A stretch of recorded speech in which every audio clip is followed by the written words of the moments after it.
Greetings, brothers. Welcome to the Blood Angels Commander channel.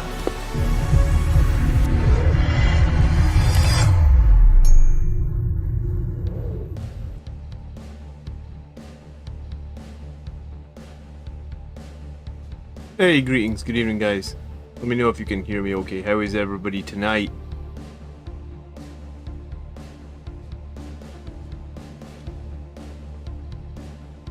Good evening John, good evening Jeremy, Highland Phoenix. Not finished the 3 grots yet. Man, those episodes of 3 grots are getting longer and longer, are they? I checked in like 20 minutes ago and there was only 3 movies left to go. I thought like we're definitely going to be finished by now. Maybe we need to start putting out the 3 grots episodes half an hour earlier, so that it just blends. I guess the episodes aren't the same length every week.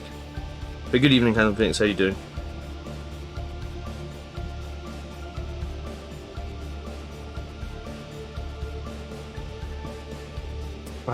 Did I finish Kenobi? I did finish Kenobi. I imagine a bunch of people have not finished it though, so let's probably not get into too many spoilers in chat. I was trying desperately to get some masking tape. I've never really used masking tape for hazard stripes. I've always eyeballed them. But tonight I thought I'd use some masking tape and I'd try and get this hazard stripes cleaner than the ones I've ever done before, but this last bit of masking tape is really difficult to get into the space. Have I seen the Art of War podcast with Stephen Box? I listened to about 10 minutes of it. I haven't managed to finish it. I don't get a lot of time during the week to do stuff. Gotta spend a lot of time with the kids. How good is the new points costs? I mean, I'm pretty happy with the new points costs. I don't think I've got any real complaints. I built one list earlier today. At lunchtime, I felt like I could probably build another list reasonably quickly. I'm feeling positive about the new points costs, I think. What about you guys? Anyone made any new lists? Anyone thinking of anything that's unorthodox or something that we could do that would be a winning recipe? If you see a friend who's not playing Blood Angels, help him or her. Good evening, Nico. How you doing? Highland Phoenix is still annoyed by the jump pack. I mean, the jump pack's been that price, Highland, for the priest for like, I don't know, it must be a year and a half at this point. I don't think they're changing it.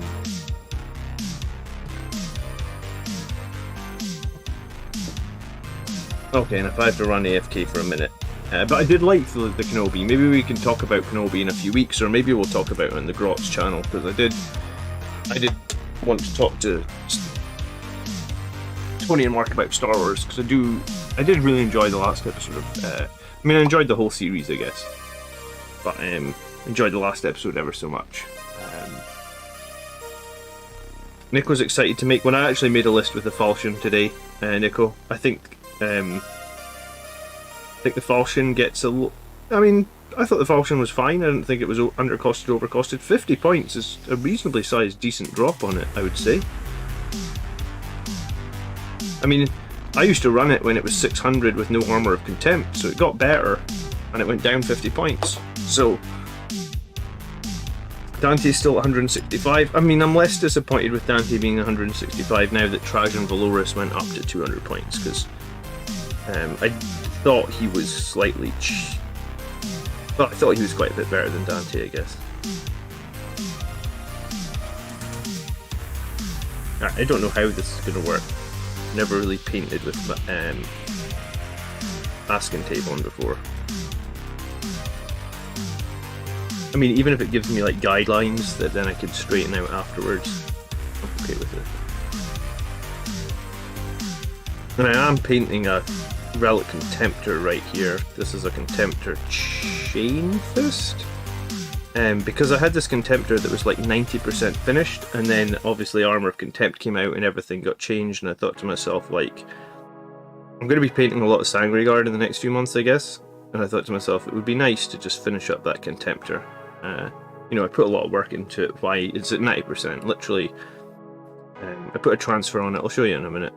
So I just need to paint this weapon, a couple of Volkites, and I've got another Dreadnought melee weapon or two to sort out, and then it's finished. It could be sprayed, it could be varnished, put away, I guess. But hazard stripes, I'm not good at doing hazard stripes.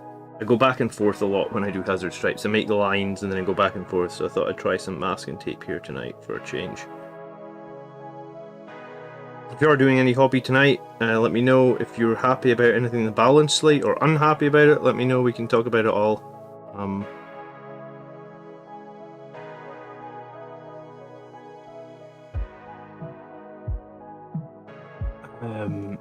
Astra Militarum Baneblade chassis got 2+, an Armour of Contempt, and big point drops. I did see that, and I think there's a buff to Tempest Scions as well, right? The Scions are going to be quite a bit better. Necron's got some more love, I guess. Quite a lot of love, I think. I'm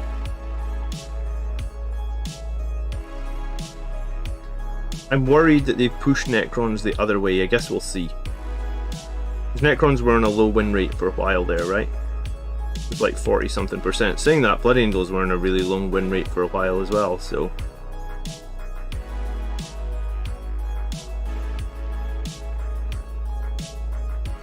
Maverick just came over from the Grots. Good evening. Daryl says I have 10 Sanguinary Guard. Is that enough?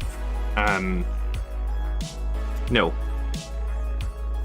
I have 20-something, and I just bought another box. And I've got one just off camera that I was waiting to paint on my holiday. I'm on holiday in like a week and a half's time. So I was going to do like a battle-ready Sanguinary Guard painting video. Is 10 enough? No, I don't think so. Not right now. They're our best unit. I mean, they were kind of our best unit before. The debate is even more... Debate leaves even more so to say that like they're absolutely our best unit now. I'm gonna run probably 19 of them, I think. Morrison, hello. Welcome as a company veteran. You've never spoken, chat, or we've never met, Morrison, but thank you so much for supporting the stream and the channel in general. That's very kind. Please link up your Discord account to your YouTube account, and you can get over into our members only room. I literally am in Discord in that members only room every day, just chatting with the guys, answering questions. You're very welcome to join us there. Is Blood Angels Commander doing hazards? Yes, but I've never used masking tape before, so I'm really scared to peel this off and see what it looks like. Well, I mean, it looks pretty straight. You know what, I'll leave it there. I'm going to give the black a second coat in about half an hour's time, because you have to do 2 thin coats, right? And then I'll maybe have to do a little bit tidy up with yellow, but I did hazard stripes on all my assault intercessors. I just eyeballed them, and because I eyeballed them, they were okay. They were okay. I found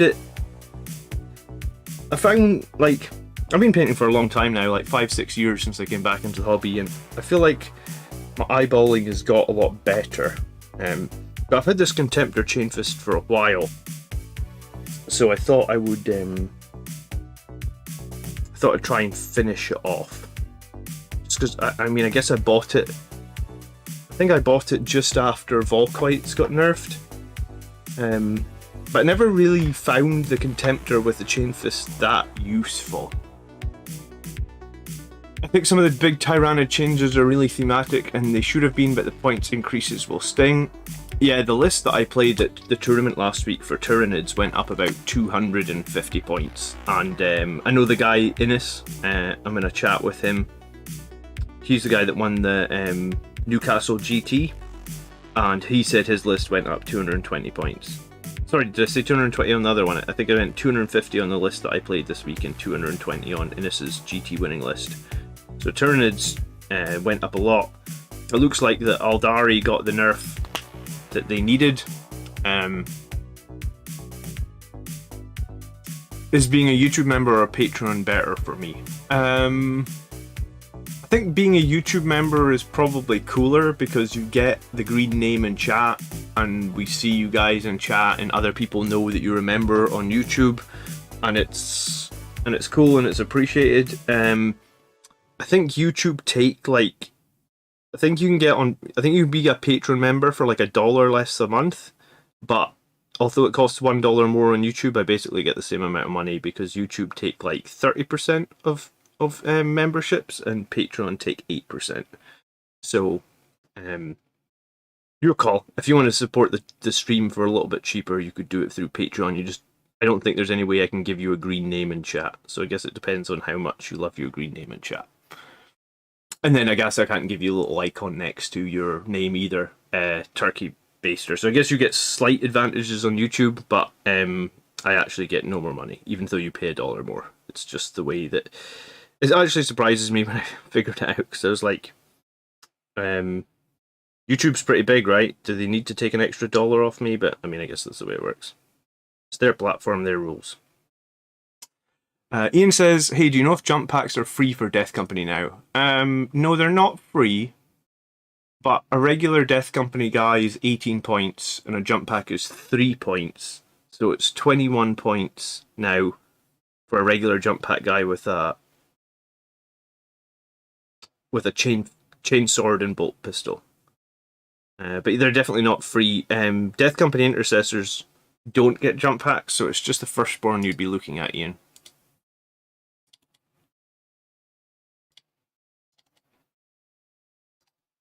Sorry, let me just change the music here. I didn't set the stream up correctly. The Tyranid nerfs are too much, in my opinion. I've heard some people are pretty upset about the Tyranid nerfs. I mean, they have been literally winning every tournament. There was a tournament that I looked at on Battlescribe like last week or 2 weeks ago, and it was like 8 of the top 10 were Tyranids. So they needed some... That's the problem, I suppose, if your codex comes out and it's really powerful, then you can get hit. You can basically get hit multiple times, and you can kind of suffer for a whole season. I mean, we've suffered for 2 seasons with Sanguinary Guard being too expensive, and I mentioned it a bunch of times that I thought they were too expensive, but I guess finally GW have decided that 30 points is the right value for Sanguinary Guard. As a nice person who's completely biased to having a green name in chat, I'd say get the green name in chat. Thanks, Nico, yeah.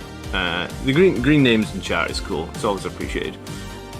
John says my plan is to take my plan against Necrons is to take a Librarian Dread and Mephiston.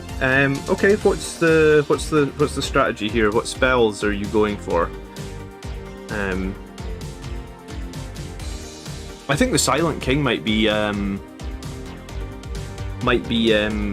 really important, or he might well, not really important. I just think he might be really good, I suppose, now with the new changes to Necrons.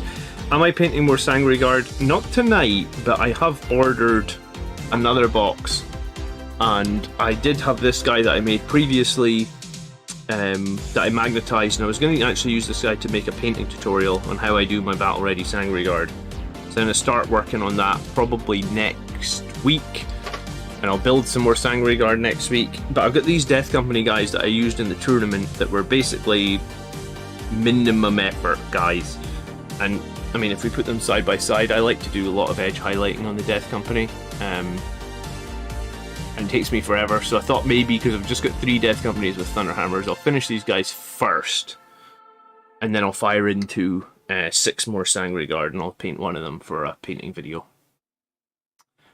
I didn't really have time to play Nids before they got nerfed. Oh well, you didn't miss anything, Reziel. I mean, you missed them being able to do mortal wounds through walls and stuff. It was absolutely horrific.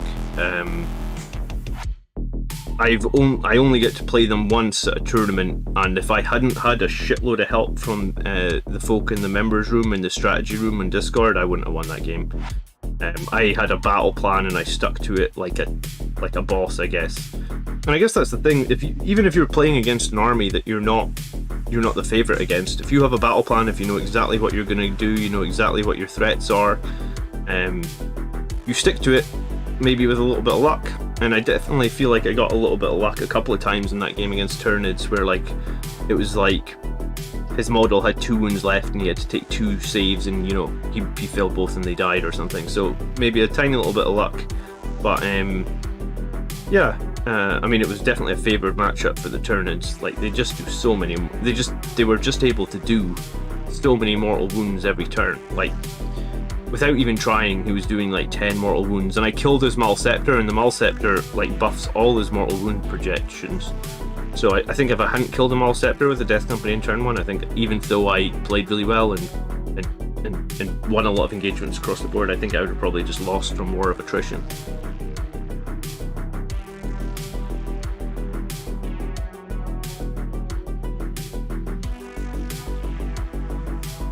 Sanguinary says, member for 1 year, 5 months and 22 days. I think I should get a special shiny name with sparkles. I mean, you've got a blue name because you're a mod, Sanguinius. I don't know if I can give you anything else beyond that. Turkey Bastard doesn't really care about the helmet, more concerned with the amount of cheese sent your way. Then I guess Patreon is where you're at, Turkey. But yeah, I mean, regardless, whatever you contribute to the stream, you know, you can contribute just like $1, $2 a month. I mean, it's all super appreciated.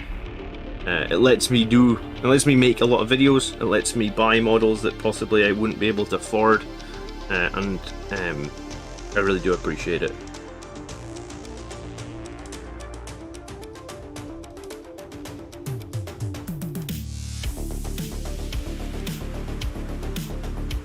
I would love to do YouTube full time, but I think I would need probably thousands of members to make that reality.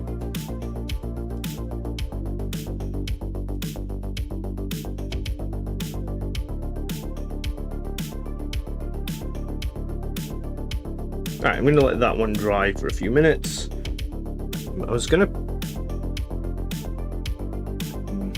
do a little bit on this claw to try and give it a bit more. This is a Leviathan siege drill, and yeah, I just wanted to try and give it a bit more colour to it, I guess. Good evening, David. How you doing?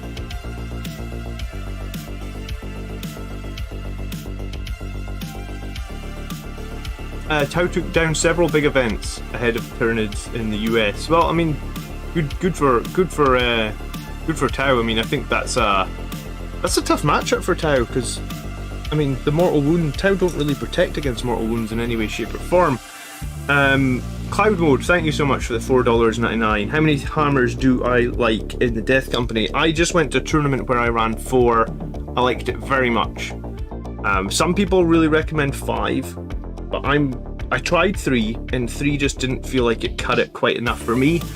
So 4 I think is okay. Some people would prefer 5, but it depends on how many buffs you're going to throw on them as well, right?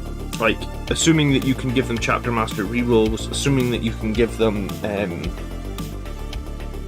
Assault Doctrine. I think those are the 2 biggest important buffs. Like the Chapter Master rerolls and the Assault Doctrine, they're going to be the buffs that give you the most value. +1 to hit from like the Sanguinary Ancient is value, Exploding Sixes from Mephiston is value, and Massive Doom from Astaroth is value, but those don't give as much value as the Assault Doctrine and Chapter Master rerolls. So minimum I'd say 4 hammers, Chapter Master rerolls, and Assault Doctrine. Anything else you can do over that is sort of getting into bonus territory, and you can get very, very damaging beyond that, I guess. But yeah, I would recommend at least 4. If you know, saying that though, like, I have a video coming out tomorrow, and the video covers a list by Sam Procopio. Sam is a big player out of Canada. He plays a lot of games as Blood Angels. It's his main army, and he won a GT late last year. He just won another GT like last week. That's what I'm covering in tomorrow's tactics video. And Sam only runs 3. So, I mean, I guess, what does Sam run character-wise? He runs Null Zone, he runs the Chapter Master, and he runs the Priest for Assault Doctrine. So I guess you can do it with 3. But maybe against some targets you're maybe living dangerously, or maybe you just have to play more tactically. But now that they took Death Company down 2 points per model, I really think the 4 is very, very cost effective. 165 points for a 4 Death Company with jump packs and 4 Thunder Hammers. That's really, I mean, 2 patches ago or 2 seasons ago, that would have been, what, 20 points more? 185, and people were doing it effectively and trading effectively at 185. So 160, it's a great option now, or 165, sorry. It's a great option, Clown. Thank you so much again for the super chat. It's super appreciated. The Necron player brings a Catan, the Nightbringer. Yeah, I mean, the Nightbringer is going to be problematic, I guess. He's got that rule where you can only do so many wounds to him per phase, and the Nightbringer is a monster in melee combat. I think he can ignore invulnerable saves. I don't remember if he ignores them by default, maybe you have to pay some CP to ignore invulnerable saves, but he also has like -4 or something. And what is the other thing the Nightbringer's got? Yeah, you can't use Feel No Pain, I believe, against the Nightbringer either in melee combat. So I always thought the Nightbringer was good, regardless of the state of Necrons, I guess. I still thought the Nightbringer is a good, strong character, and you can only do 3 wounds to him per phase, sorry. So he's difficult to take down. So the fact that he just got better, or yeah, the fact Necrons got better and they can run double Katana if they want. Is it worth spending 2 CP to put 10 Death Company and Assault Doctrine? I don't have Sanguinary Priest on my list, not enough HQ slots at Blood Angels Commander. So at the tournament that I went to, Nico, I spent, in 2 of the games I actually spent 3 CP on the Death Company turn 1. I only have 5 Death Company. I paid 1 CP to Forlorn Fury them, and then I paid 2 CP to put them in the Assault Doctrine, because as you know, I don't typically run the Priest. So I had them in the Assault Doctrine, I gave them Chapter Master rerolls, I gave them +1 to hit from the Sanguinary Ancient, so I'm hitting on 3s, I'm rerolling everything, and I also gave them Exploding 6s from Unleash Rage with Mephiston. So my Death Company on one of their charges actually ended up with 24 Thunderhammer hits. So I actually essentially got no misses and got 4 extra 6s. So I guess it depends on what you're into. Remember, Thunderhammers aren't great at AP, so if you're not in the Assault Doctrine, your AP is only -2. So unless you're hitting something that's like going to be badly affected by -2, and not that many things are badly affected by -2, maybe before Armor of Contempt, stuff like Plague Burst Crawlers or Death Guard might be badly affected by -2, they'd go from a 3 up to a 5 up, but with Armor of Contempt, not so much, right? They just sit on a 4 up. So,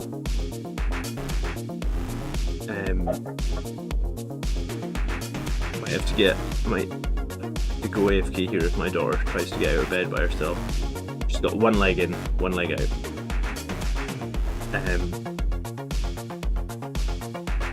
Yeah, so Armor of Contempt, I guess, has changed the landscape a bit, where, like, that's what I said, the most important buff, I think, for Death Company in turn 1, in a turn 1 Forlorn Fury, the most important buffs are Chapter Master rerolls and Assault Doctrine.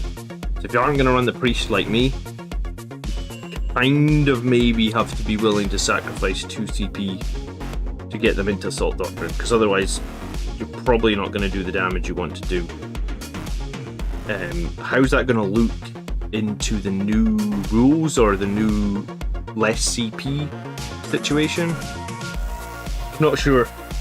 I'm thinking, and like I don't really want to run the Priest because I much prefer the Banner Bearer. I'm thinking there may be a situation where I'm running the Priest, but I'm mainly running him as a Rites of War character. So I'll probably take the jump pack because you take the jump pack to make him mobile, but I'm mainly going to be running him with Rites of War, so probably no Selfless Healer. And don't get me wrong, Selfless Healer's fine. Some people feel like they get a lot of value out of Selfless Healer. It doesn't really fit my playstyle, I guess. But I mean, I guess if you're not Selfless Healer, you could still spend a CP to bring a guy back. But I mean, we get extra guys now, right? Because Death Company went down in points, Sanguinary Guard went down in points. Dark Assassin is going to run the Nightbringer in my Necrons. He innately has Ignore Invuns, and you cannot reduce his damage in any way. The Nightbringer is terrifying. Yes, I mean, if you play against Nightbringer, you need to shoot him, or you need to psychic him for a few wounds. You need to shoot him for a few wounds, and then you need to charge him. If you end up in combat with him too early, he's going to wreck you, right? Daryl says also play Necrons. Nightbringer and Silent King are going to be even more deadly, especially Silent King now that the stuff has a core keyword. I think there's some sort of mistake potentially with the Silent King as well, that you'll be able to resurrect his little minions based on some of the wording. So I don't know if that will get FAQ'd, but one of the guys in my group who plays Necrons was saying today that he thinks that you can resurrect like those little Tesseracts things that he's got. I've only played against the Silent King a handful of times. I've played against the Nightbringer a bunch, and I've played against the Void Dragon a bunch. But Silent King is not something that I've really played against. Only I've got 2 Necron players in my meta, but it just always seemed like they always run the Void Dragon and the Nightbringer. I actually lost last time I played against Nightbringer as well. Death Company went down in points, says David. They did indeed. 2 points per model for both the Firstborn and the Primaris ones, which is, I think, is a decent drop, to be honest.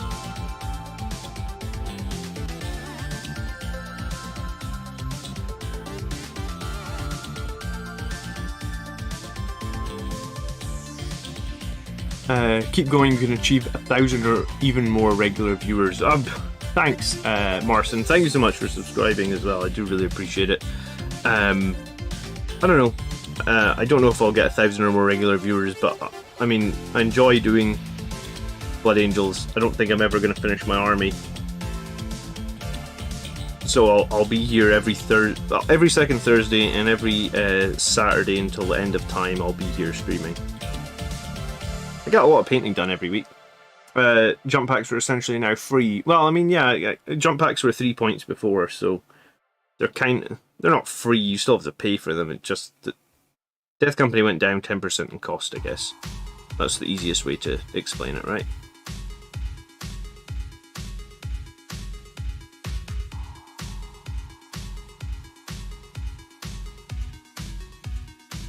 Hippo Gamer, I hope everyone's having a good day. Yeah, I'm having a good day, thank you so much. Rizil says you can bring the Menhirs back with Illumination Services. I really don't know Necron stuff well enough. But Necrons have got quite a bit better, apparently.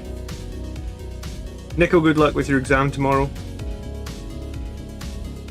Sometimes the best thing to do is to try and avoid the Nightbringer. I mean, he does move 9 inches, right? He can be quite hard to avoid, but he can't be protected through Lookout Sir. So you can at least do that. You can at least shoot off some of his wounds before he gets close enough to you, right? Because if you manage to take out a few of his wounds from long range, it can make the Necron player have to, like... Well, I mean, they don't want to lose the Nightbringer, right? He still costs 300 and some points, I think. Was it 350 points he costs? So he's a lot to lose. So if in turn 1, if you can see him, you can shoot him because he can't be protected from, like, Lookout Sir. So shoot off 3 of his wounds. I guess he'll regenerate 1.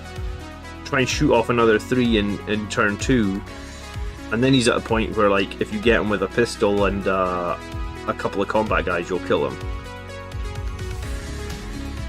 Another way you can deal with the Nightbringer is to make him fight last. Again, you're not going to kill him, but it does mean that if he does charge you, you'll at least do, like, the maximum number of wounds you can do in the phase. And if he charges you, right, and you've made him fight last, and your squad can do 3 wounds to him, then that means essentially in your turn you can just shoot off 3, and then do another 3 in combat, and you'll be dead. And you won't get any living metal, because living metal only happens during, like, the Necron player's command phase. So that's how, when I play the Nightbringer, that's usually how I would try and do it. Either shoot out 3 for a couple of turns, or make him fight last when he comes to fight you, so that you can do enough damage.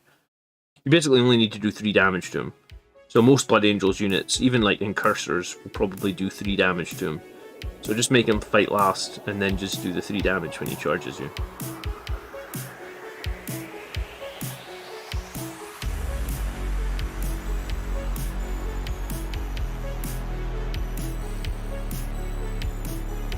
Good night, Tony. Thanks for hanging out. You know, when I play, so at the tournament that I was just at, I'm going to break down all those games in a couple of videos. I took photos during the games and stuff, and I'm going to break them down. But I was playing a Death Guard player who had a giant squadron of Blight Lord Terminators. You know, like 450 some points in the squad of Blight Lord Terminators. There were 2 the last unit as well, I think. But honestly, I just didn't care. I was just like, yeah, sure, you can have your 450 points of Blight Lord Terminators. I'm just gonna avoid them. They're so slow. And like throughout the whole game, I think like his 450 point unit killed like 3 Sanguinary Guard. And it was Sanguinary Guard that I moved in to kill something else on an objective that I knew he would kill. Like, I almost just threw them away. I was like, well, it's fine if he kills those 3 models, because You know, they'll have swung the objective at the start of the turn and it's okay. So yeah, I mean, he killed, like I said, he killed 450 point model plus 2 characters, so 600 points, and he killed 100 points throughout the whole game. Somebody, I feel really bad, somebody from this community sent me the siege drill. And now I'm repainting it because I wanted it to match my my style. Whoever it was that sent me this siege drill, you are a legend. I think they must have sent it like just before I was moving house. I don't know who it was. It could have even been you, James. I do think it might have been one of the Jameses. Steel Rain is back. It was you, James? Okay, yeah. I thought it might have been you, James. Thank you so much. I hope you're not mad that I'm painting it. I just wanted to, I'm gonna have to justify why I'm repainting your siege drill. I say all the time on the channel, you know I say all the time that my stuff needs to match. So this actually had edge highlighting on it. I've painted over your edge highlighting. Don't hate me. Please don't hate me. But yeah, everything needs to match, and I don't edge highlight my reds. I just do recess washes. This didn't take much, honestly. It was in pretty good shape when you sent me it. I was very pleased to get it, to be honest. So yeah, I mean, I spent like half an hour on it before the stream. I spent another half an hour on this stream, and it'll be fine. So it was pretty close to my paint scheme. But thank you so much for sending it across. It is super appreciated. I needed a siege drill because I was using the claw, and I think the claw is the wrong choice. I thought I would just put some brass scorpion onto like the middle drill thing here to try and just break up this big bit of metal. I don't know if that's how a siege drill is supposed to look, but I thought it would look. I thought it would just break up the metal. Sometimes I go OTT with stuff, but yeah. Hey, Steel Rain. It's going great, dude. It's been so long since we've had you in a live stream. It's nice to see you. Thank you so much for the $5 coming in on Super Chat, as well as the re-up of the membership. I think my bot's going to tell you that as well. Is it? Steel Rain SG donated $5 via Super Chat. Good evening back, how's it going? Yeah, I mean, Steel Rain, I don't know if you've been following it, but Sanguinary Guard are once again 30 points per model. My cries of, hey, they should be 30 points for 2 seasons have finally fallen on the ears of someone that will listen.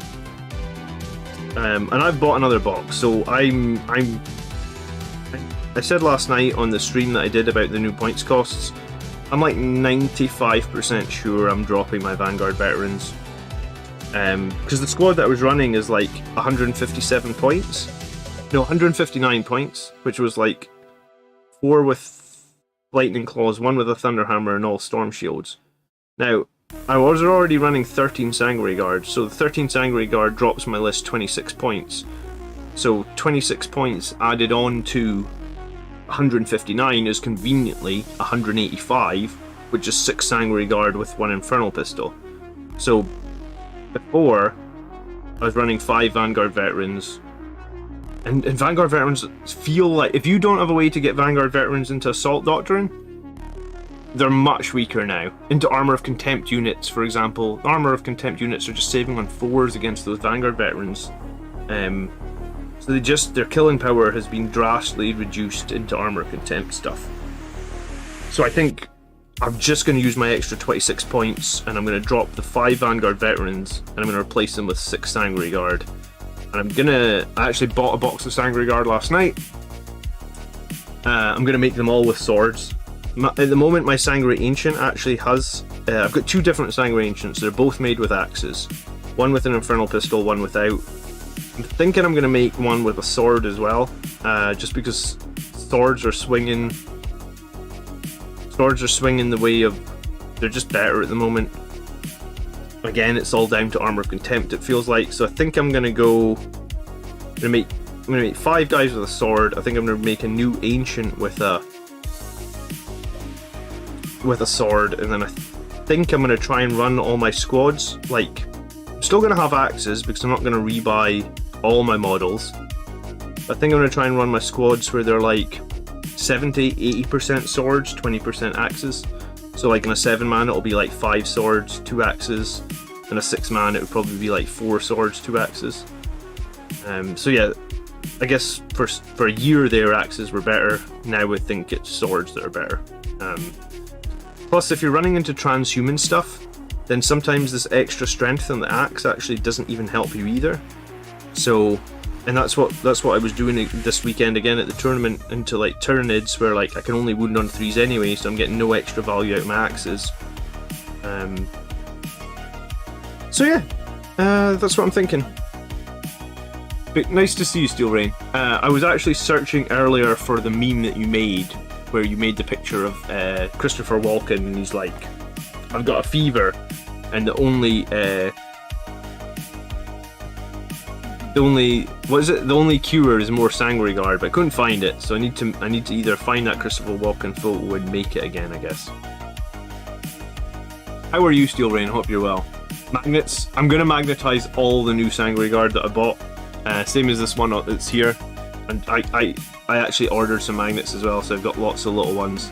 But yeah, I'm gonna magnetize all the swords. I think the bolters are fine. I mean, it's kind of dumb that this guy's got his bolter arm magnetized, but yeah, I think the bolters are fine. So I think I'm just gonna magnetize all the sword arms on the new squad of Sanguinary Guard I make, because for now they just seem better. What's this drill for? It's for Leviathan.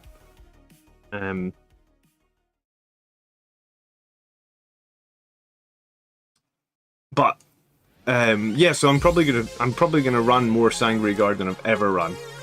I think the most I've ever really run before was like a 7 and 8 for 15. I think I'm gonna run 19 now. I think I could run more, but I've built a couple of lists, and 19 seems to be where I'm at because I still want to keep my Death Company. I think I still want to keep my Terminators. So 19 seems like a good number. Sorry, I missed a couple of things. Nathan says you would hate my Phobos units, John, as I paint them a darker shade. I wouldn't hate them just because you paint them darker.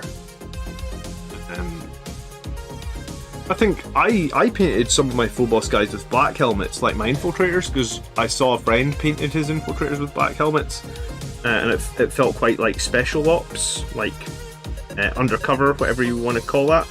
So I'm not going to hate a model just because, I mean, it's your models. You paint your models your way. Don't let anyone else tell you how to paint your models.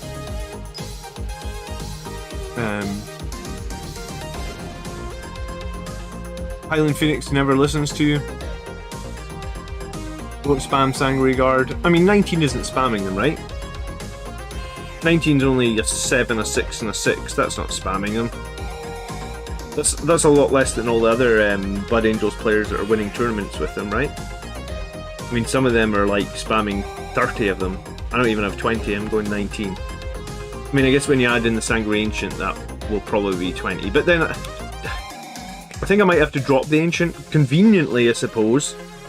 And is it convenient that the other 10 points I got back on my list, because my list went down 10 points as well because I get the Death Company, the other 10 points I got back on my list is the difference in cost between the Sanguinary Ancient and the Sanguinary Priest. So, like, maybe I just have to run the Priest to get that Assault Doctrine, because it's going to be really expensive now to... I mean, I don't know if I can afford to spend 2 CP to put Death Company into Assault Doctrine. So maybe I have to run the Priest, and that is the difference in the 10 points. So basically what I get is, I get to swap a squad of 5 Vanguard veterans out for another squad of Sanguinary Guard. I get to swap my Sanguinary Ancient out for a Priest. I guess I'll need to get used to playing without the Wrath of Baal again, because I've been really, really enjoying the Wrath of Baal. I suppose I could give the Priest 19 is spamming, honestly, but it's fine. Harsh. I suppose I could give the Priest Icon of the Angel, so I could replace the 2 inches of move with a free reroll charge. And I mean, I do typically end up probably having to reroll a charge a game or something, right? So that might offset that. That might be the way to do it. Spamming Sanguinary Guard is boring. I mean, you can say that, but winning tournaments is not boring, Highland, and until I win a tournament, I'm just going to be the YouTuber that hasn't won a tournament, right? So I've got to keep bringing strong lists till I win a tournament. Then I can do whatever the hell I want. I mean, part of me is thinking about taking the Falchion to the next tournament though, because the Falchion just seems so good now at 550 points. I mean, I liked it before anyway. You guys know that.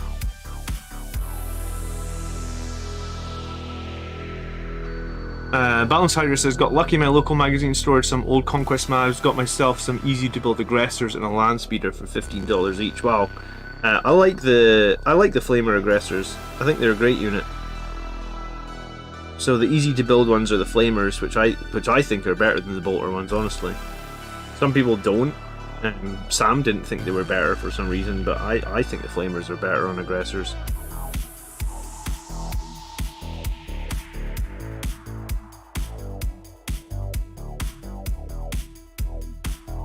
I think the reason I like the Flamers, I think, is because they're cheaper. They're 5 points cheaper per model, and I mean, the Flamers kind of prevent Overwatch better than the Bolters do.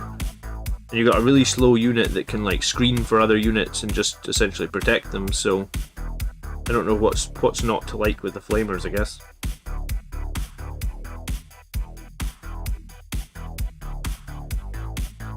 At least you're running Death Company now, I suppose. It says Silent Phoenix. Yeah, I mean, you guys were on me for how long to run Death Company? I'm running those. I am thinking of running a Leviathan, though. I haven't run it since it got Armor of Contempt, and I think it could be quite cool. And I honestly didn't like the Eradicators much at the tournament. Eradicators are fine sometimes, but 24 inches usually means they need to put themselves out there to do damage, and they don't really take any sort of return fire. You know, like, against the Tyranid game, they had like an Exocrine, which is hitting like strength 9, -4, flat 3 damage. So like, Eradicators just melt to that. You know, he's hitting on 3s, he's wounding on 3s, and then I'm saving on 6s. If I'm in cover, I'm saving on 5s. Steel Rain is considering to buy more Death Company spamming them since I'm running Asprath and the incoming secondary. Yeah, we talked a little bit about this last night, Steel Rain. I think, with the points reductions to Death Company, I think a squad of Death Company with power swords, because that keeps them reasonably cheap at like a 5-man being like 130 points or something. I think they're just as good as Vanguard Veterans with Lightning Claws. The Vanguard Veterans might get like a couple more attacks, they might do a little bit more damage, but the Death Company are going to be more survivable, I guess, with their shrugs, and I guess like it just gives you 2 Death Company on the board, so it could make the you know, that initial game threat a little bit more difficult for your opponent to figure out what the hell you're going to do. I mean, even yeah, I'm reluctant to run chainswords now because I've ran chainswords into Marines and they really don't kill stuff anymore.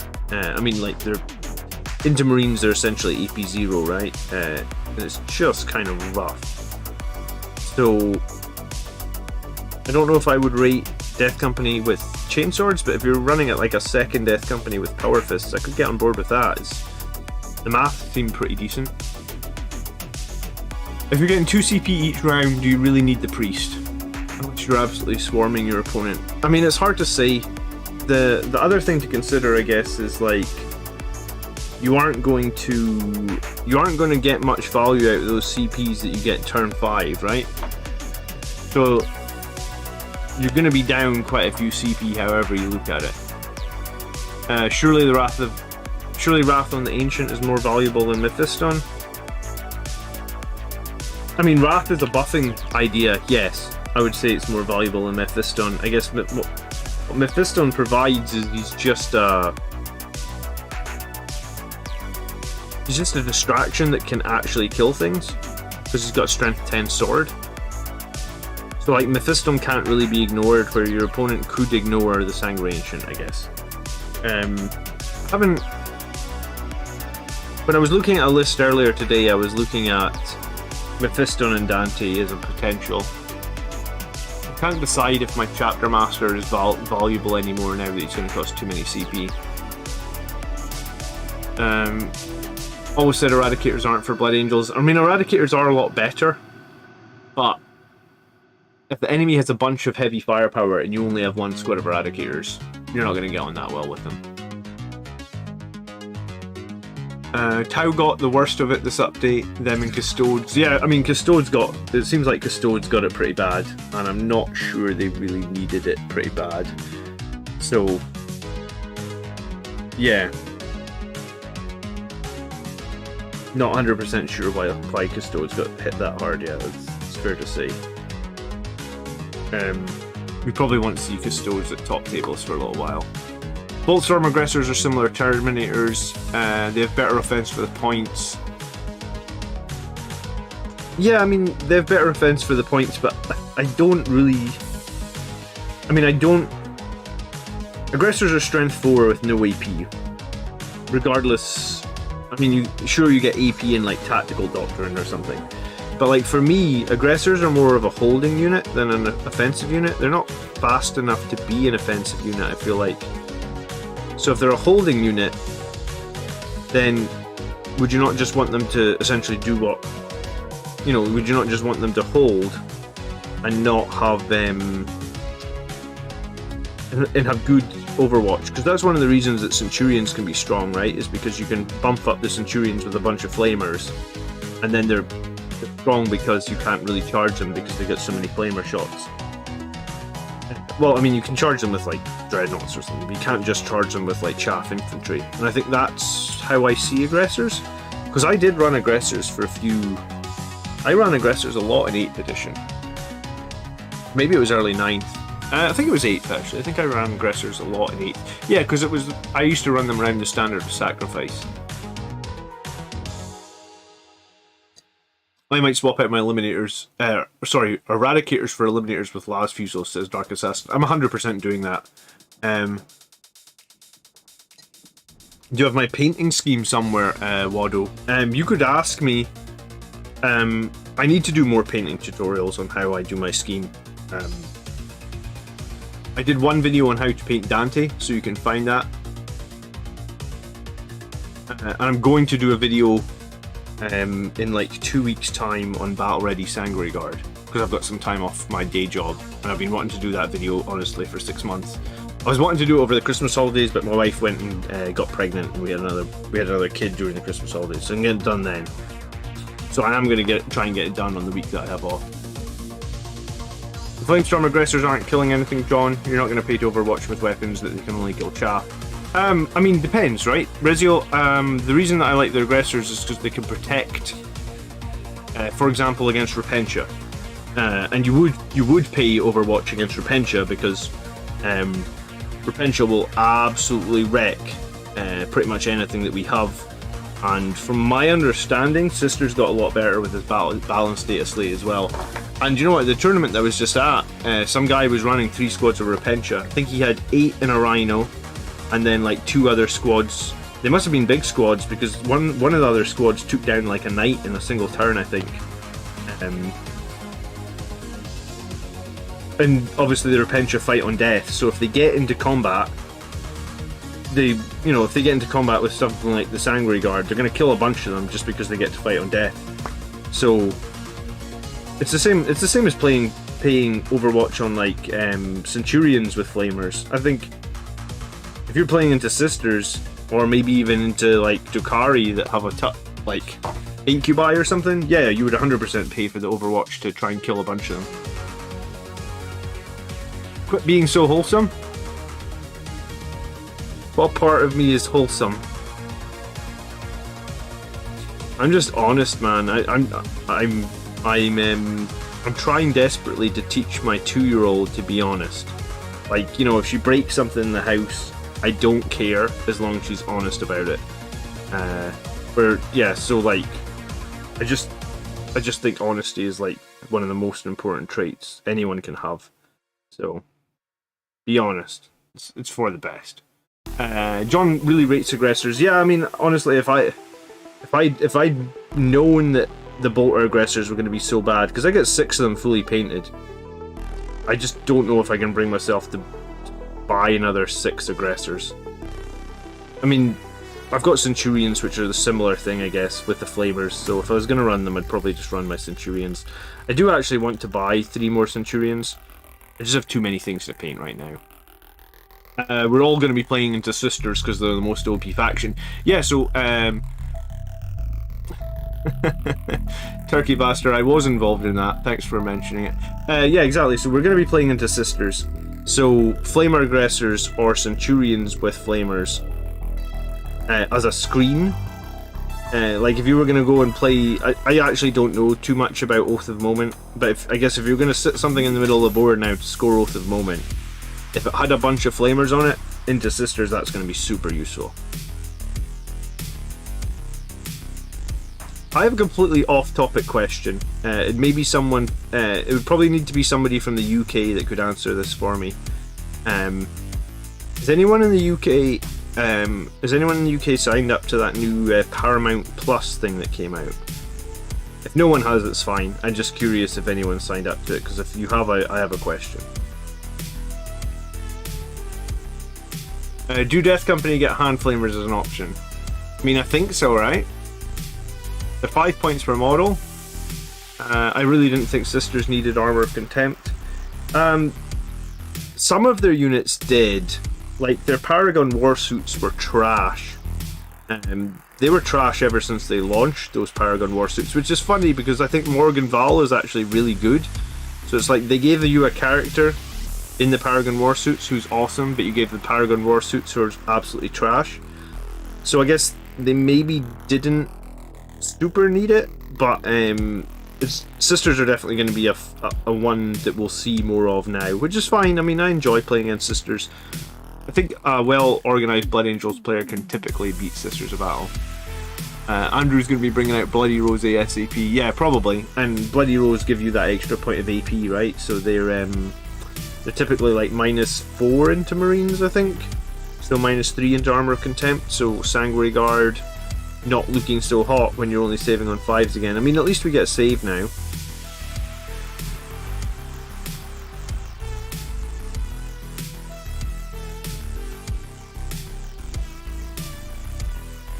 Both will get less good if I remember correctly. Yeah, I haven't got the book yet. Unfortunately, I have Paramount Plus, don't get it.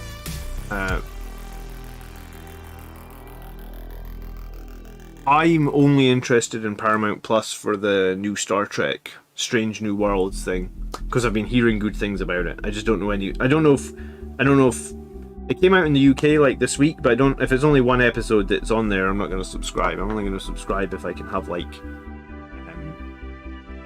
Paramount killed Star Trek, so I can't be. I think you mean Arse sending them money. Yeah, I mean, I'm not a fan of the new Star Trek movies, but that new show is apparently getting good reviews, and it's supposed to be more like the old Star Trek. But, I mean, I don't know. That's why I'm asking. If anyone's watched the new show, if it's any good. Strange New Worlds, I think it's called.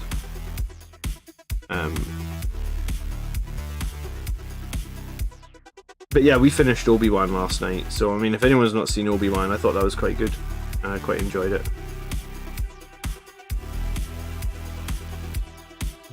Painting this Teleport Homer, which I actually haven't run in a battle for probably like 6 months. I've not run the Teleport Homer. But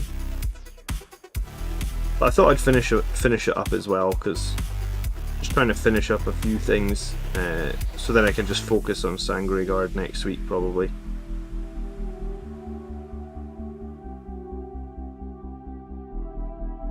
I like to varnish my guys when they're finished, so I thought that like if I because it's the summer, it's always easier to varnish, because for varnishing you kind of have to wait for the humidity and all that nonsense. Because if you varnish and it's too humid, your models can go like, they can stain kind of this weird white colour. So I was trying to I was thinking I'll finish these. If you thought Obi-Wan was good, I don't know what to say to you. I mean, it was better than the sequels. But I mean, it could have literally been anything and it would have been better than the sequels.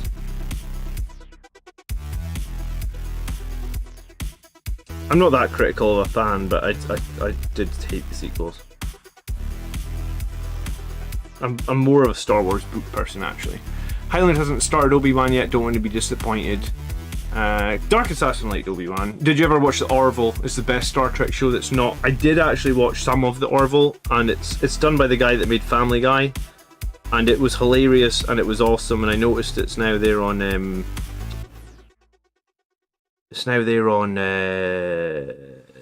Disney Plus. So yeah, do you know what? That's a good point. I need to start watching the Orville.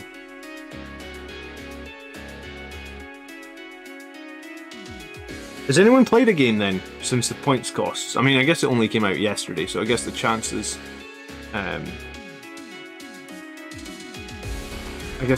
are nobody's played a game yet.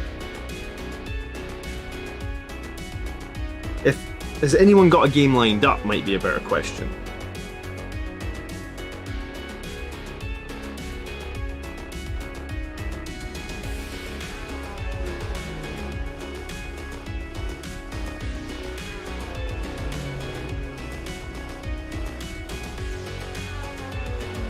Exo brushes on varnish, so there's no issue with bad weather. I mean, that's fine.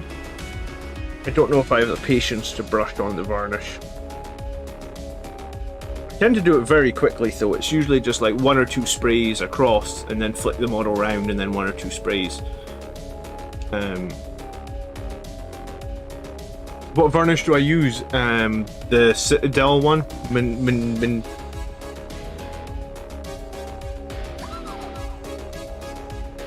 However the hell you pronounce this.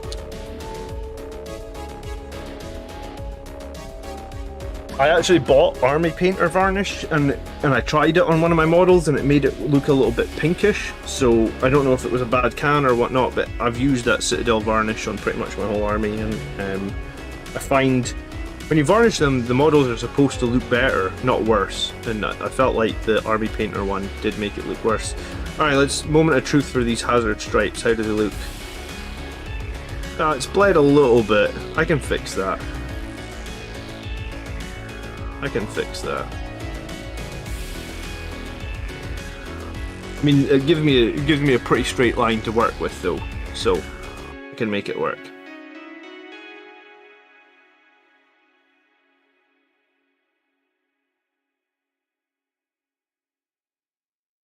They're maybe a little bit further apart than I would like, to be honest.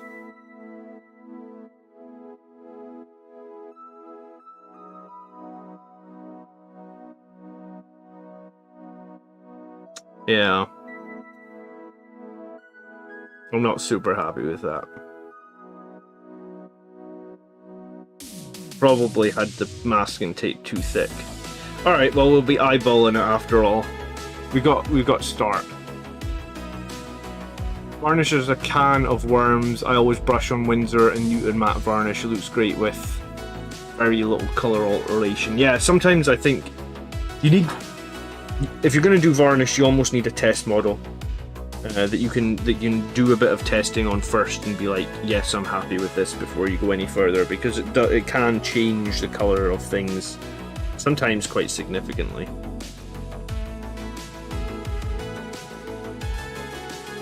Where did I put my silver paint? Just here.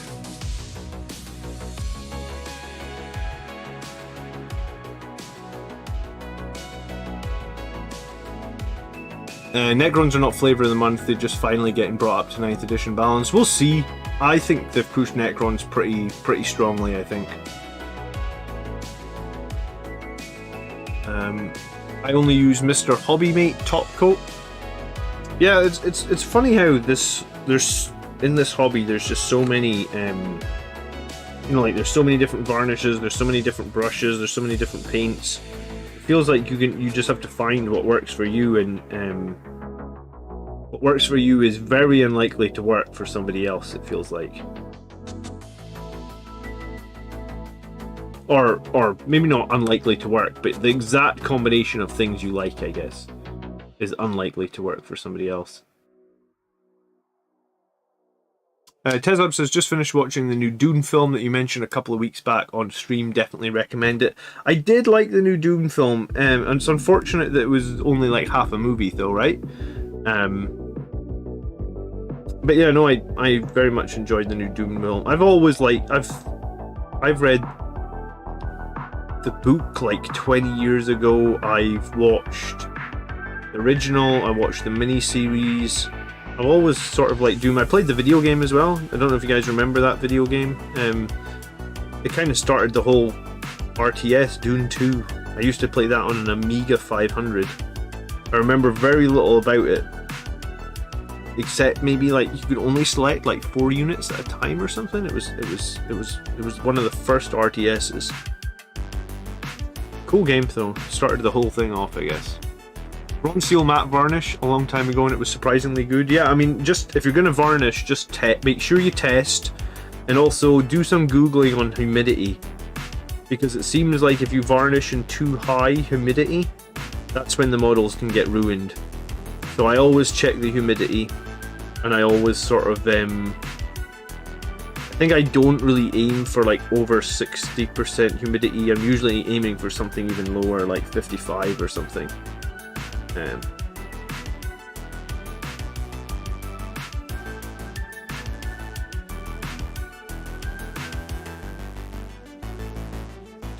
I mean, we spend a lot of money on the models. The last thing you want to do is spend all the time and effort painting them for the varnish to kind of make them look worse. So you got to find a varnish that works for you. You really do. And yeah, I gave away a can of Army Painter to my friend Kev because I was like, you know what, it could even be on your color scheme. It just didn't work with my color scheme, maybe.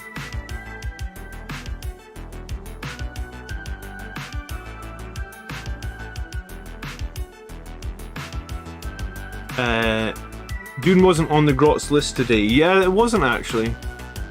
I guess there's only so many 80s movies we could cover. I knew Dune RTS just came out. I saw it on Steam actually. I don't typically buy that much on Steam, but I do have a Steam account. The last thing I bought was that Grey Knights game that, do you know what, I actually need to play more of because I only played those 2 times on stream. Again, that was when I was off work actually. But yeah, I did know there was a new Dune video game. I haven't checked it out.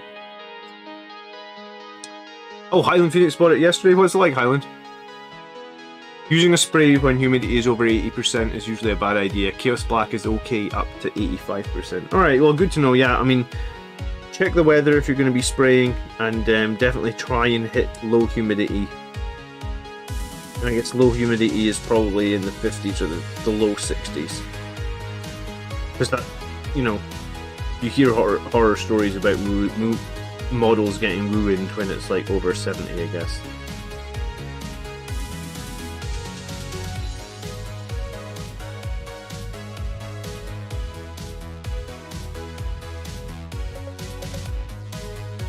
The Army Painter is an anti-shine varnish. It's not as durable as a proper varnish. I can't quite remember what it was called, the Army Painter one, but yeah, I bought a can of it and I bought a can of the Citadel one, and I thought the Citadel one worked a lot better. I made 2 test models. So yeah, I really think you need a test model. A tactical marine or something, someone you're not going to be upset to lose before you do varnishing. But it is good to varnish them because, like, you know, I've dropped a bunch of models since they've been varnished, and very rarely, if ever, does the paint chip off, which is... I mean, the paint chips off plastic models much less than it chips off metal models, but still, it does chip off.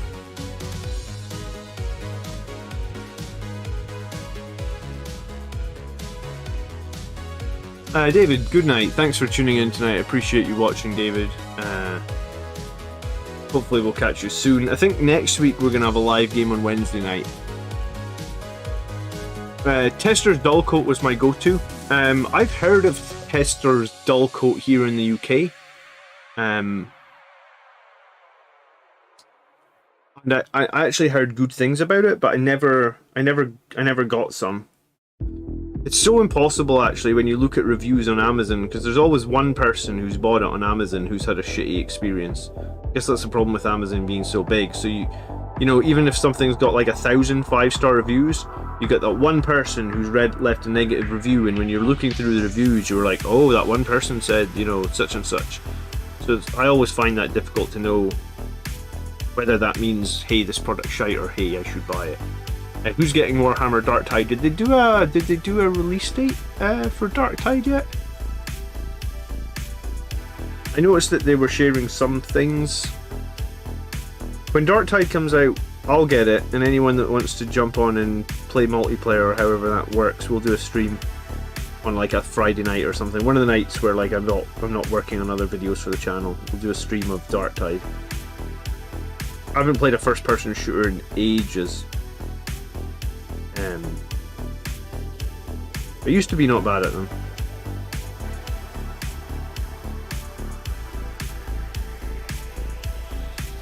I'm getting it, I think it's a September release. Alright, Steel Rain, we'll play in September. I'll take a day off work or something and we'll play on the Friday night. Manuel loved Vermintide. I never played Vermintide actually. I think I got it on like a Humble Bundle, but yeah, I mean, at some point with video games you just get more than you can play, right?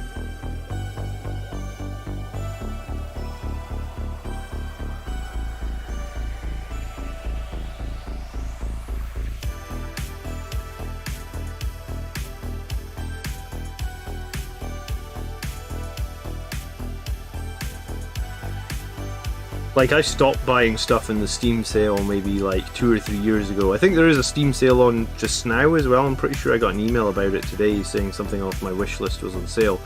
But yeah, I just got to a point where like everything on Steam sale goes down to like $5. So for $20 you can buy 3 or 4 games, and it's like, when the fuck am I playing any of these games?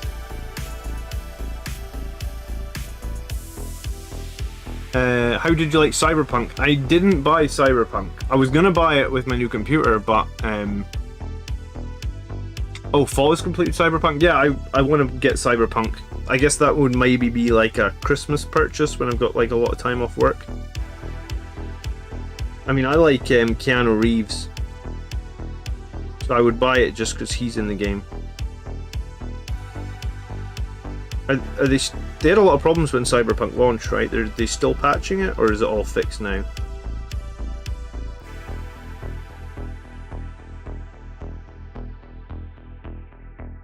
This little bit on top of this teleport Homer is a dick to paint. Whatever you would call this little beacony thing. Battle Sector is dope. Do you know what? I got given a free copy of Battle Sector. It didn't run very well on my last computer, so I need to stream that one as well. I don't play much video games, guys. Can you tell? I mean, I stream to you guys and make YouTube videos, and then video games are the one thing that I always seem to neglect.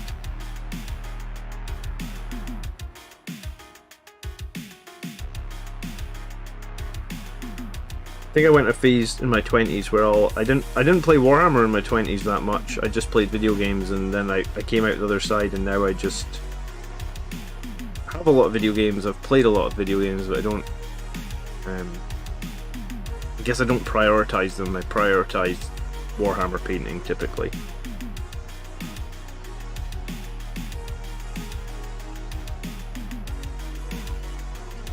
If I get time in the week that I've got off work, I'm gonna try and like put all my painted stuff out onto the table and like do a video of the whole army, because you know, I've been adding to the army for like, I guess like 18 months or something since I last did it, so I'd just like to see it all together, you know. Like, I don't often, because my army's all in drawers and stuff, I don't often get it all out and put it together, so maybe I'm going to try and do that as well and film a lot, just film over it really quick.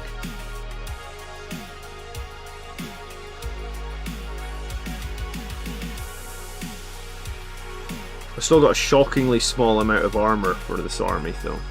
Like, again, I prioritize stuff for tournaments, so armor hasn't been good for like 2 years, so I just haven't been painting any armor. By the way, what secondaries do you think are good for Blood Angels now? I'm thinking Psychic Interrogation, Shock Tactics, and maybe Death from Above, says Ryan.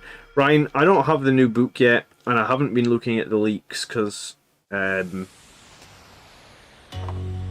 Well, I've actually done like a video every night this week on YouTube. So even if I'd wanted time to look at the leaks, I wouldn't have had time to sit down and look at them properly. So I will make a video on secondaries in the next few weeks. I'm probably going to make a video on building an army around secondaries as well, because I think some people struggle with that. Or I'm going to talk about how to make your army to cover secondaries, because I think there's definitely a video somewhere there to be made. But I think the one thing I want to say is about psychic interrogation is, so I think it's hard to build your army around psychic interrogation, and I think there's a couple of reasons for that. One is like, you don't know who you're going to come up against. For example, I played psychic interrogation for a few games and felt like I was doing pretty well with it. Then I came up against an Eldar player and he just basically denied my psychic interrogation. Like, every single turn he just denied it. And I got like I think I won the game, but I got really shitty points. So, psychic interrogation is inherently a risky secondary. And I guess any secondary your opponent can do something to stop fairly easily, like a deny.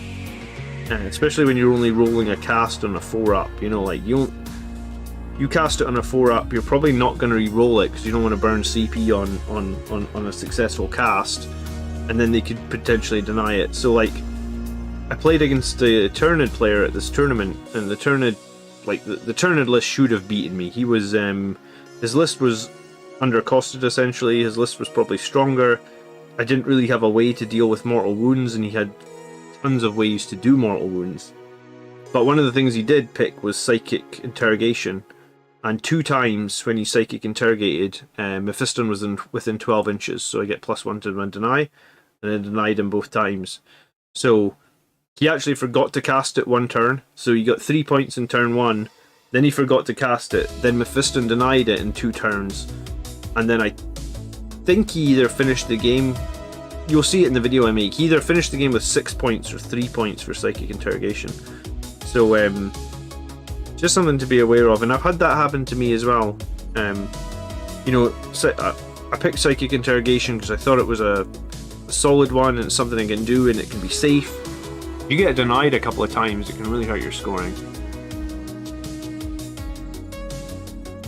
In my college days I played so much World of Tanks, WoW and Battlefield that I missed lots of other games. Backlog is longer than my pile of shame. My backlog for video games is longer than my pile of shame manual. I agree with that. I played a lot of Star Wars Galaxies, I played a lot of I guess World of Warcraft, and do you know what? I played a lot of the other Star Wars MMO, what's it called, The Old Republic, and then Battlefield 3 and I think Battlefield 4? I think I played a shitload of Battlefield 3, maybe not so much 4.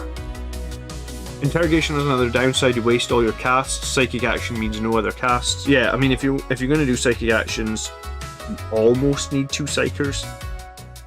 And you know, I played against Death Guard a few weeks back, and in that game against the Death Guard, what happened was I Forlorn Fury into one of his 2 last units to basically try and kill one of his 2 last units to deny him 5 points. But I've been thinking about it, I should have just Forlorn Fury into his Demon Prince, because he picked Psychic Interrogation and his Demon Prince was the only one that... Well, his Demon Prince was his only Psyker, right? So if I'd gone Forlorn Fury into that, and I mean, I think 20 Thunderhammers probably mops up a Demon Prince, right? And then he just can't score any points in the secondary. That would have probably been the better play, because I actually didn't kill one of his 2 last units, because obviously the 2 last units are really expensive and it's hard to kill them. So I think if I was playing against Death Guard again, and they just have one like Demon Prince who's the only Psyker and he's picked Psychic Interrogation, I think I'm just going to Forlorn Fury into them. I think losing, because I mean a Demon Prince is about 130, 140 points I think.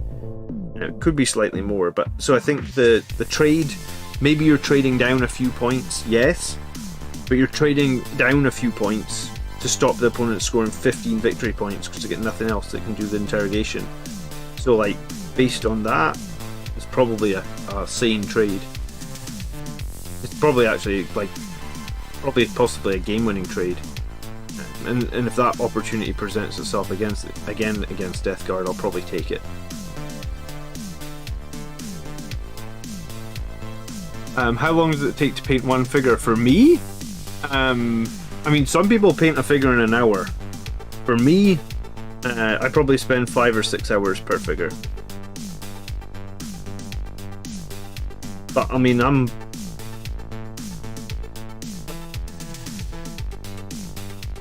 gonna say I'm pretty cynical of my own work, I guess, and I go back and forth a lot.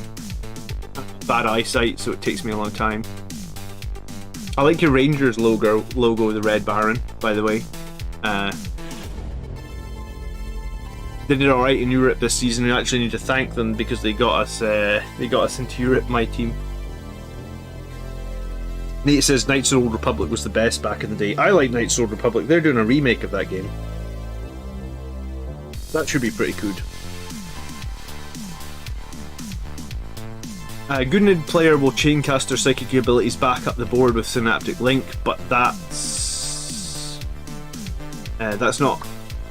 But with PI, that's not a good thing. I don't know what you mean by PI. I think I was lucky to beat the. I mean, obviously in a game of Warhammer there is a bit of luck, but yeah, I mean, I think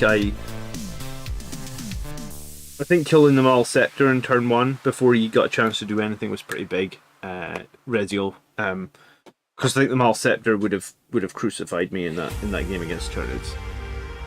The next iteration of my list, I'm adding Psychic Inquisitor to generate potentially 2 extra CP each turn, says Dark Assassin. That's definitely a possibility. You could add a cheap Inquisitor. I actually have one in a box behind me that I was thinking of building in my week off. My question, or my thought with the Inquisitor though, was like, if you're going to run the cheap Inquisitor, are you going to be okay with running 4 characters? Because 4 characters feels like a pretty easy assassinate pick for your opponent. Like, if I come up against an enemy that's got 4 characters, 90% of the time I'll just go like, I'll just take assassinate them, because I feel like I'll kill 3 of them. So worst case I'll get 9 or 10 points. Red Baron says, never like to do you a lot of favour. Well, we appreciate it. I'm hoping that the draw for Dundee United in Europe this season is going to be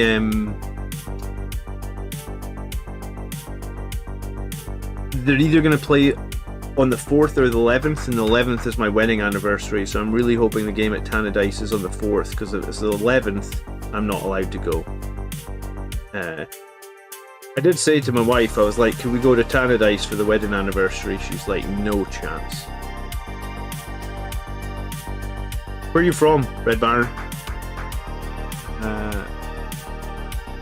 The Nid player messed up his positioning. I mean, I don't know if he did mess up his positioning. His Mal Scepter was like 30 inches away from me.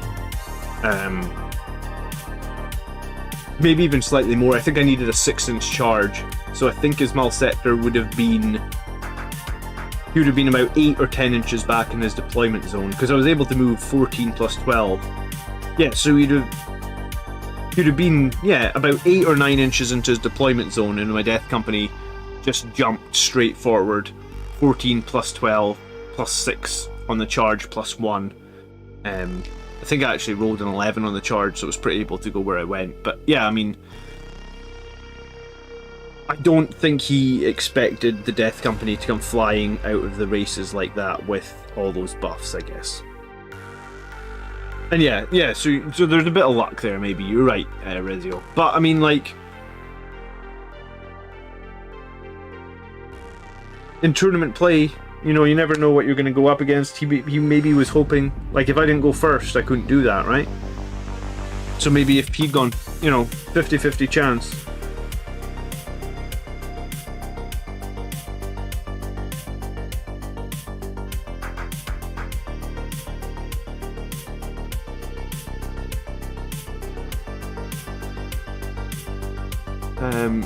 I'm a Dundee United fan, yeah.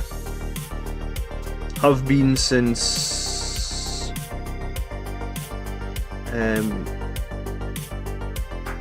Probably since... I'm trying to think, the youngest picture I have of me in a Dundee United strip is probably about 1990. I remember the 1994 Cup final when we beat Rangers. Does that count? I was a goal by Craig Brewster that day. Did he have a screen or something? I mean, there's no way he's expecting you to not be able to tag him. He had a screen of Termagants on one side, but they weren't really close enough. And then he had a bunch of Tyranid warriors between me and him, but I just went round them. So yeah, I mean, he wasn't screened. I guess he probably just wasn't expecting the Wrath of Baal extra giant jump into his deployment zone.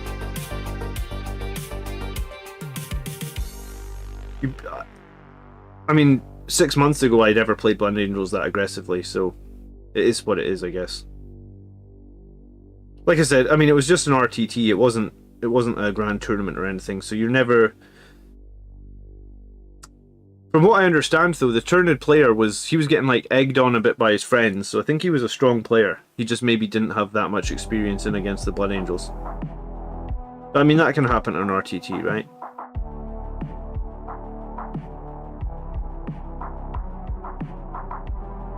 I also managed to tag his harpies with, or his harpy, not harpies. I also managed to tag his harpy with the Sanguinary Guard, which was pretty huge. And that was based on, I mean, that play to me felt like it was my experience that helped me, because I've played against those flyers before. They typically have to fly over your models to bomb them, right? So I made sure that, like, the Sanguinary Guard were behind the Vanguard veterans, kind of like, almost like, so if he wanted to fly over, I put everything together. So it was like, if he wanted to fly over my captain and my Vanguard veterans and my other characters, basically if he wanted to fly over anything in my army, he was going to have to land somewhere that was within 6 inches of Sanguinary Guard, so I could heroically intervene on him. And like, again, I think that comes down to, like, he just didn't know Blood Angels well enough. But then you say that, I use that heroic intervention strat every week against Andrew, and Andrew's like, oh, I didn't know they could do that. I was like, Andrew, I do it against you every week. Every time you leave your character or your thing near my Sanguinary Guard, we heroically intervene, you know, like, it's not rocket science, it happens every week. You're simply the better player, John, I tell you that often. I do, I suppose, pride myself on trying to be a very good player.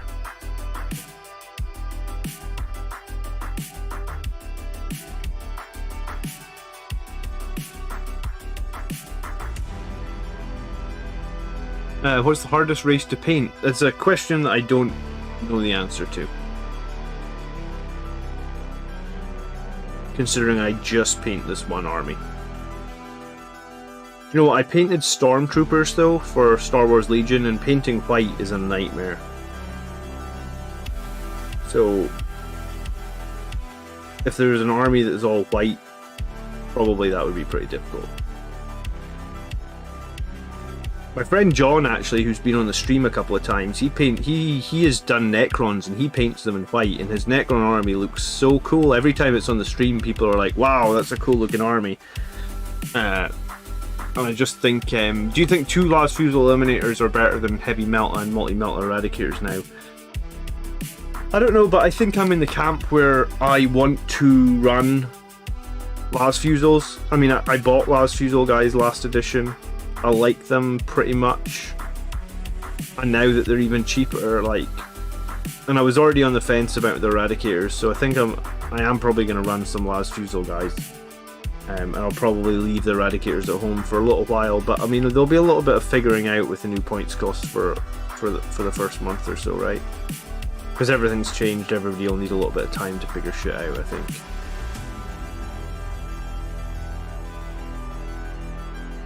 What do you guys think on this hazard stripe? Does it need a 3rd stripe at the top? Or do I need to widen these 2 stripes that are here? Like, what would you guys change? Because I don't think I'm happy with it.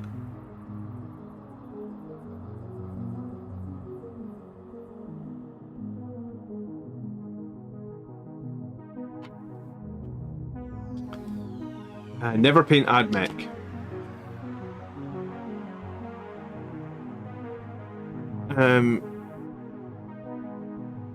thinking they would be more consistent. I mean, they've got better range. They're probably more survivable in cover. They can move, shoot, move if you take the Instigator Carbine on the Sergeant. So I think they just have a lot of advantages, I think, the last Fusel Eliminators. So I do think I'm probably going to drop my Eradicators and try and run last Fusel Eliminators in my next tournament list. Well, I'm either going to do that or I'm going to run a Super Heavy because they're like free on...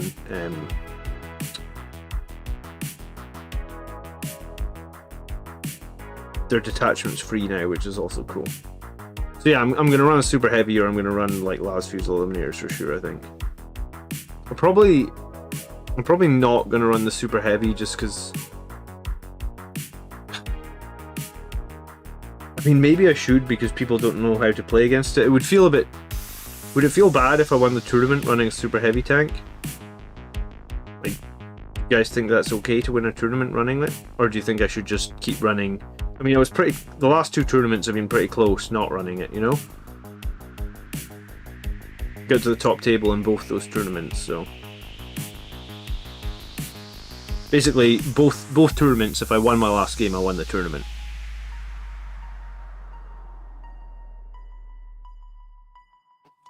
And that was without doing any sort of cheese list. Do two more, one small in the front, one in the back. It needs 3 or 4 stripes. Okay. I could definitely try and do another stripe. The top. One in here might be quite tricky though. Maybe I'll widen this one a little bit. Widen this one on this side a little bit, and then get a thin one at the top.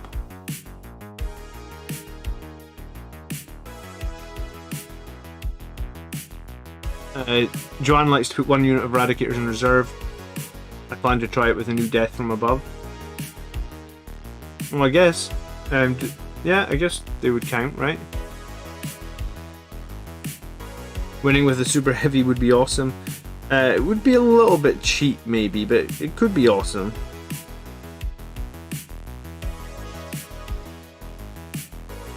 We'll try and widen one of these stripes. If it's okay to win with 30 Sanguinary Guard, it's fine to win with a Super Heavy. I mean, that's a good point, Nathan. So would it be fine to widen the first one, then black out the end of the chain cowl and add some metal chips?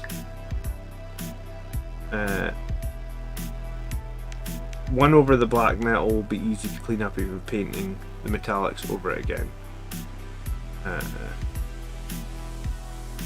I haven't seen the new secondaries yet either. Well, I mean, you can get them on Goonhammer, but I haven't dug into them. I purposely haven't dug into them. I want to dig into them properly when I get the book, which should be on Saturday. And my daughter's going to my mother's for babysitting on Saturday, so I'll actually have time to sit down and enjoy the book without feeling super rushed. So that's what I was going to do. And don't worry, I'll cover everything. I'll cover the new maps. I think we've got a plan to cover all the new maps on the Grots channel. We'll cover all the new secondaries. We'll cover everything. Alright, so this is what I normally have to do. Hazard stripes by eyeballing them, essentially. I really don't like doing this as well, because I feel like I can never get the lines to be parallel.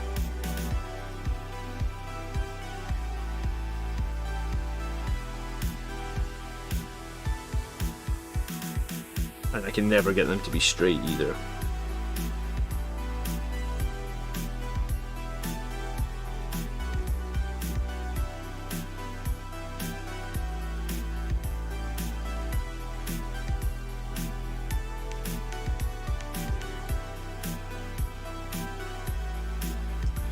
Purgit says, I don't need to rude and interrupt your stream, but couldn't live stream but you couldn't live stream after a successful community violation appeal. I'd like to know how you fixed the issue.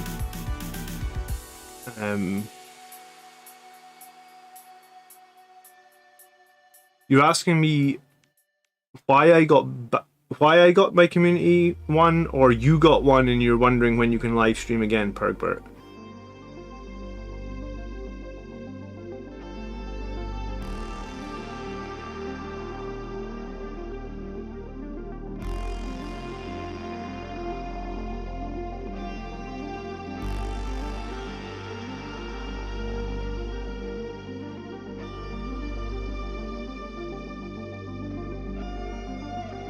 You can live stream again after 24 hours once you get if you get a violation. You can also hit up YouTube on Twitter. They've got like a YouTube creator account on Twitter. That's how I got my ban overturned. You can tweet at them and ask them. If you think you got banned incorrectly, you can tweet at them and they'll take another look at it. I think if you get banned, it's probably it's like a bot that'll ban you for something you've said or something like that. So you can hit up community and they'll check it out.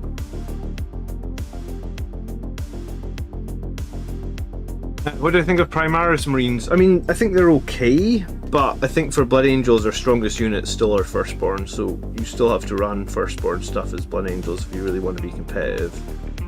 There's some Primaris stuff that works, but I guess there's a good amount of stuff that's Firstborn that's just better.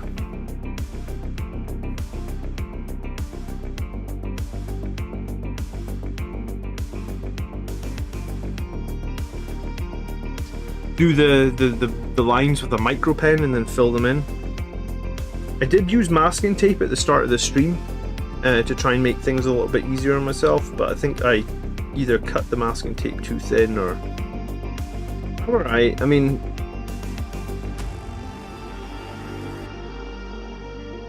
Painting's never the... I'm never going to win Golden Demon, right?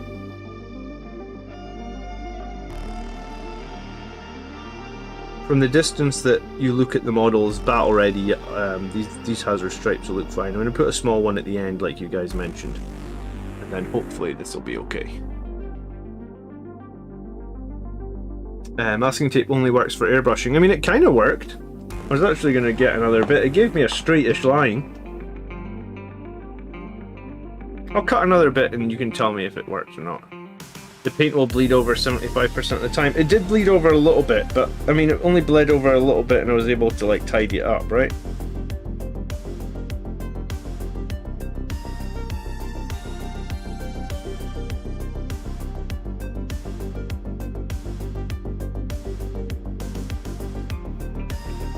God, I can't even cut a straight bit of masking tape. How am I gonna... Maybe I need to cut it off the roll first.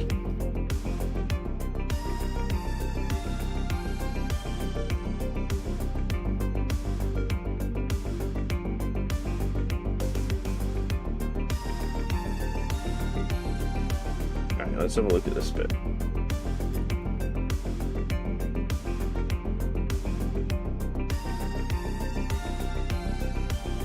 This? Maybe?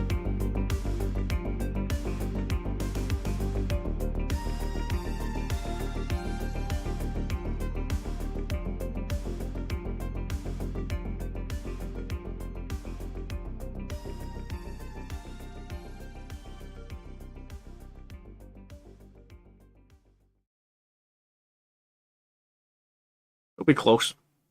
Do you think we'll get Primaris Sanguinary Guard in the next codex? Maybe, but I mean, when will the next codex be? Like, they still haven't released like 5 of the Space Marine chapters codexes. You could win a Golden Demon if you put in the effort. I don't think I could, but thanks for the vote of confidence.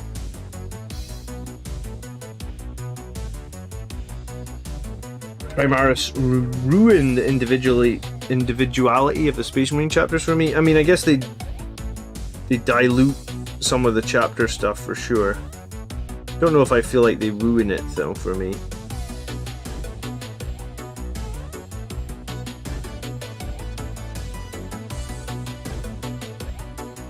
Right, well, that side came off as well already by accident. Even if I can just use the masking tape to get a bit of a straight line and then I can paint against it, that would be fine for me.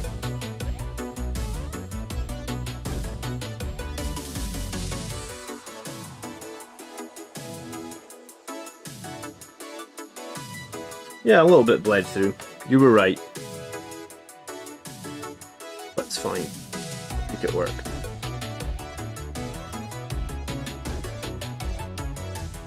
So if you're doing it by freehand, the best way is to get a little pen that you can do it and then try and paint up to the pen. Is that how you guys would do it if you're freehanding it? Because I don't have an airbrush.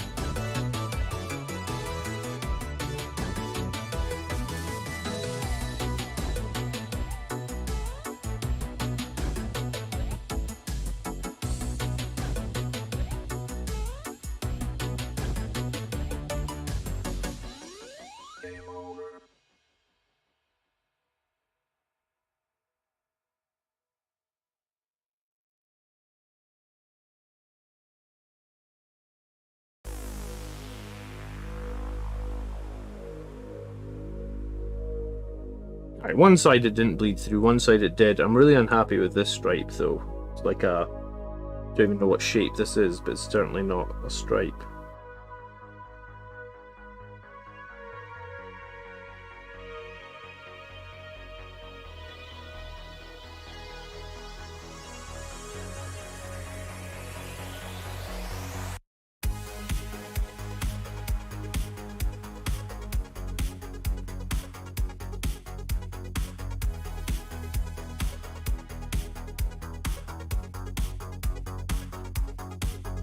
Would you recommend Visage of Death on a chaplain on the bike if it's your main melee over Armor and Domitus? I mean, Visage of Death is good. It depends if you want to Angel Sacrifice or not. If you want to Angel Sacrifice, if you want to Angel Sacrifice and live, I think you need Armor and Domitus. You arguably need like another thing as well to live. Like you need Gift of Foresight as well, right? So I guess it depends if you want to Angel Sacrifice and live or not. That's really how... Yeah, that's really the bottom line, I guess.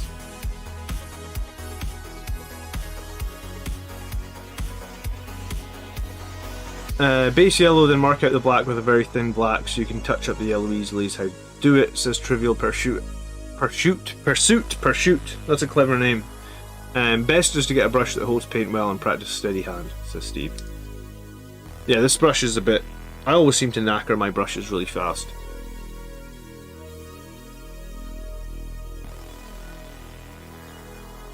The lack of weapons for Primaris is an option. Yeah, I mean, the Primaris... A lot of the Primaris range have very limited weapon options, and a lot of people don't like that. And I think it's valid to not like that. I'm not a huge fan on how limited their weapon options are either. So it's like midnight, so I've got maybe like 10 more minutes of streaming here tonight. And then tomorrow I've got a video coming out about a tournament winning list by Sam. So that should be a pretty cool video for people.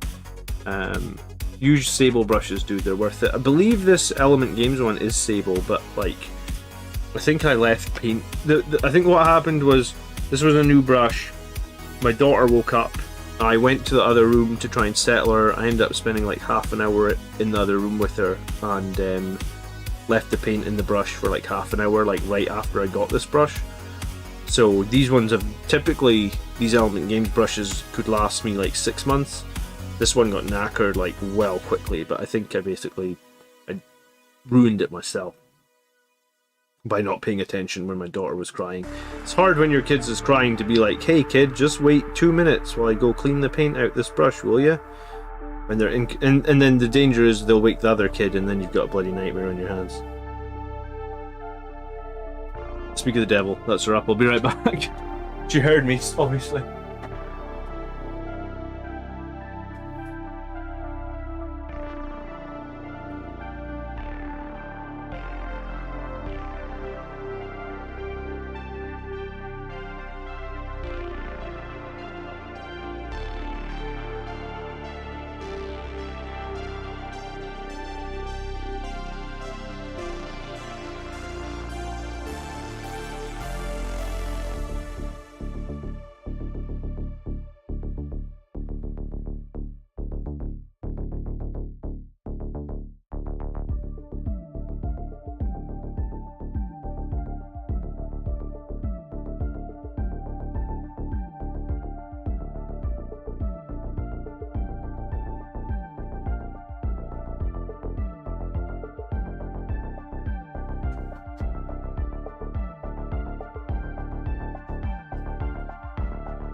Good night, Baron.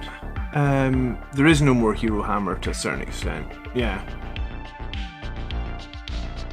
USA can't get Sable brushes anymore? Really? What, like protection against horses?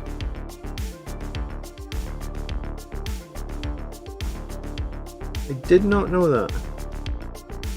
So what are you using instead? Synthetic?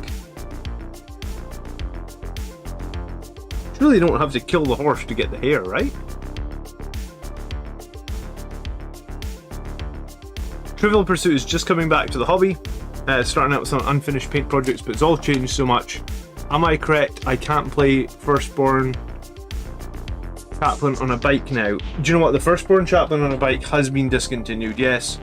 What I would do, and I did this with my bike captain, because the Firstborn, the Chaplain on a bike model, it's an old model and it's a cool model and it's unique. He's Legends now, so you can't use him in any sort of competitive play.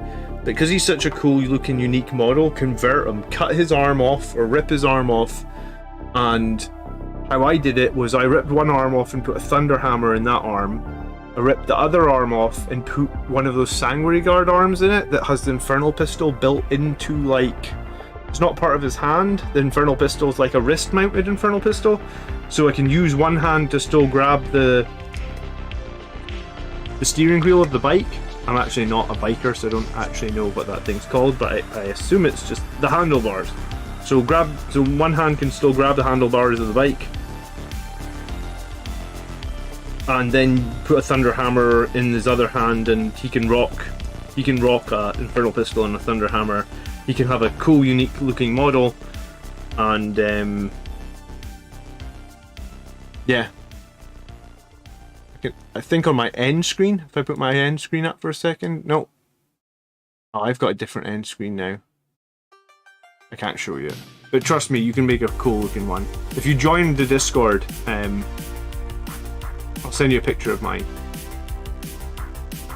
He is literally my favourite model. I've used him for so many games. Like, he's the one model that I haven't, like, dropped out my army list for the entire edition. I might have to drop him with this Nephilim book, which I'm a little bit sad about. But maybe the CP changes will just last for one season and we might get him back, I guess.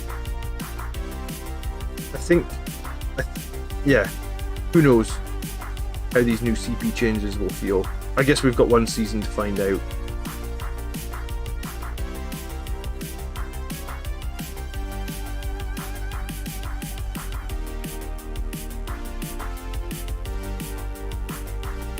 I thought Sable was horsehair. I guess I'm done. I really thought it was horsehair. What are you painting right now? This is a teleport Homer from a Terminator squad.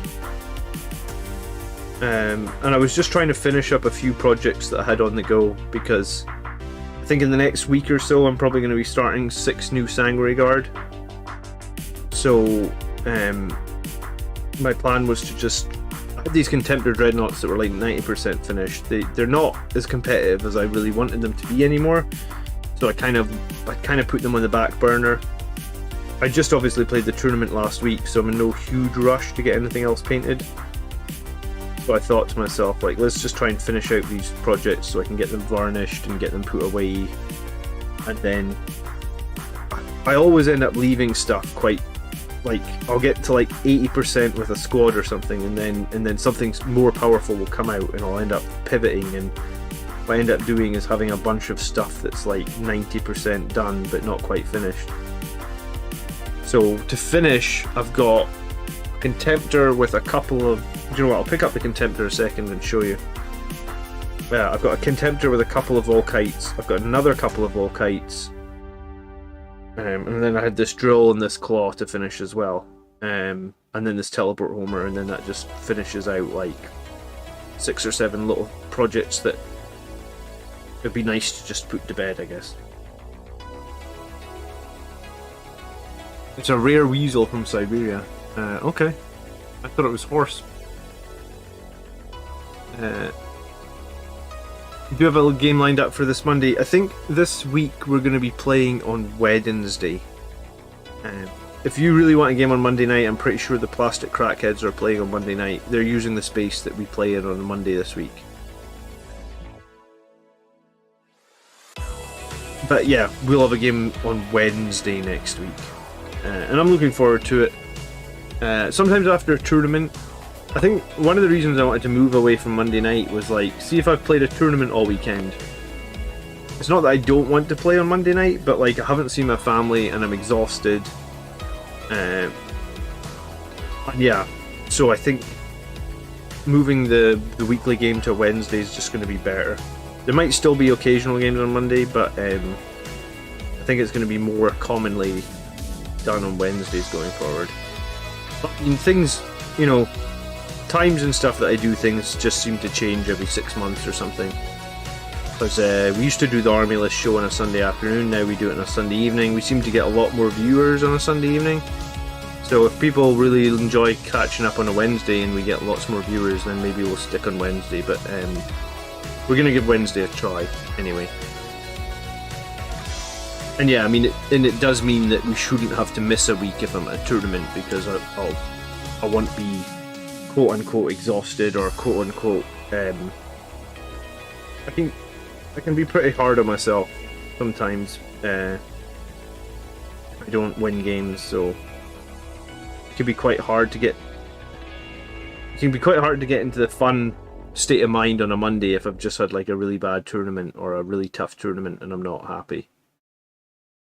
Because I mean, I was happy this time with the 3rd place finish, but I mean, I'd be lying if I said, you know, like I had an opportunity to win the tournament again and I failed, so I'd be lying if I said I wasn't a little bit disappointed about that, I guess.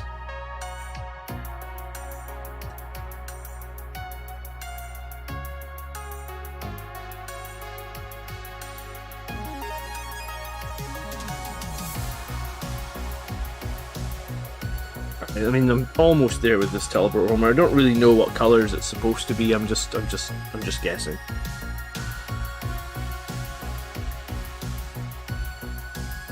Have you considered playing a 1,000-point game occasionally? It might fit your schedule.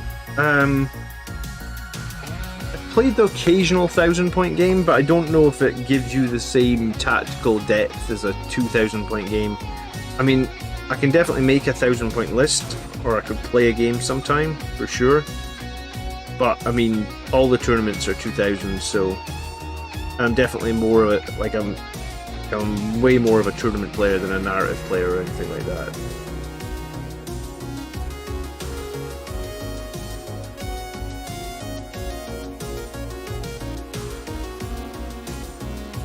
Good night, Dark Ginger. I have an appointment with bed and I don't want to be late. Yeah, I have an appointment with bed as well, so I'm going to call it just now, actually.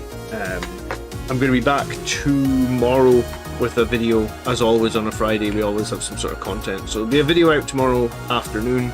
So please, if you enjoy that, 1,000 points aren't enjoyable. I don't know if they aren't enjoyable, they're just not as tactical in depth, I guess, Coco, right? And I think that's the thing that I struggle with in 1,000 points. I don't think it's quite as tactically difficult or whatnot. Steel Rain, really nice to see you. Thanks for hanging out tonight, and thank you so much for the super chats and for the re-up on membership. It's good to see you. I'm looking forward to seeing a list from you, Steel Rain.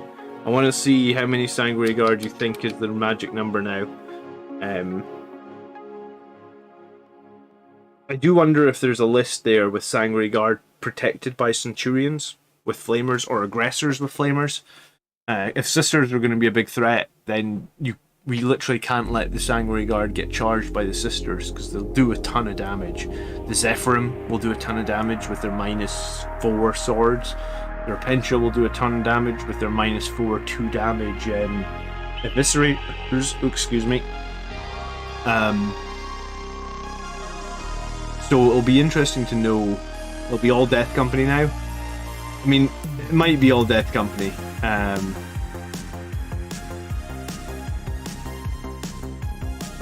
We'll see. Alright, enjoy your evening then, guys. We even got a Space Wolf in the chat tonight. Thanks so much for tuning in, Mr. Space Wolf. I'm still mad at the Space Wolves for beating me on the top table last weekend. And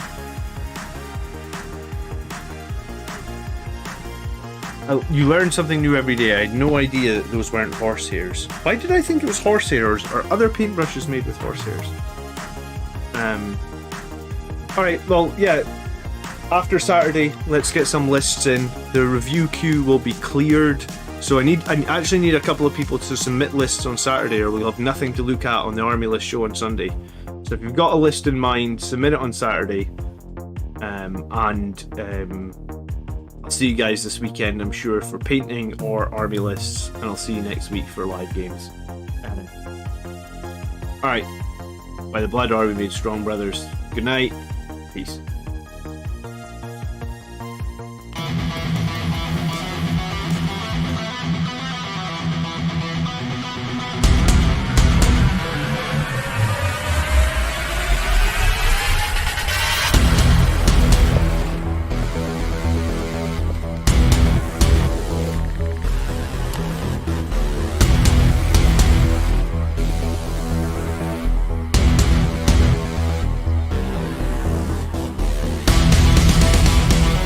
Greetings, brothers. Welcome to the Blood Angels Commander channel.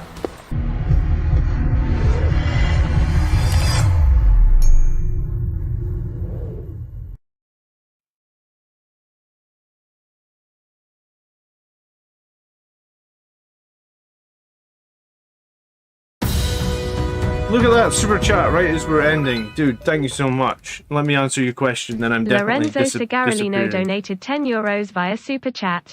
John, you play 2 Incursors, right? Both starting mid, one on an objective, the other screening from Alpha Strikes. Kaus, I was thinking to run only one with SW, but I fear to miss the screening of second. I'm all good. Let me think. I'm making a video on the tournament that I played, Lorenzo. I'm gonna make a video. I've got pictures of all the games. I'll make sure to call out where I start my Incursors and why I start them there and what the reasoning is. That's not a problem. I was going to make that video anyway. It's probably going to be aimed for like next Friday, so it'll probably be aimed for Friday the 1st. But I do think 2 Incursors are useful, and I'll try and make sure I call them out in that video specifically for you, so you know what I'm doing. I think you're also going to need to run a battalion, right? Because everything is going up in CP. You're going to have less CP, so I don't know how you... I think you're going to have to run 3 troop choices to be competitive. But, yeah, I mean, thank you so much for the $10. I'll make sure to call that out when I do the video, where the Incursors are and why they're there. And hopefully I can answer your question. Thanks again for the super chat. Next time, don't hit me up. I've got to go do stuff. All right, catch you guys later. Peace.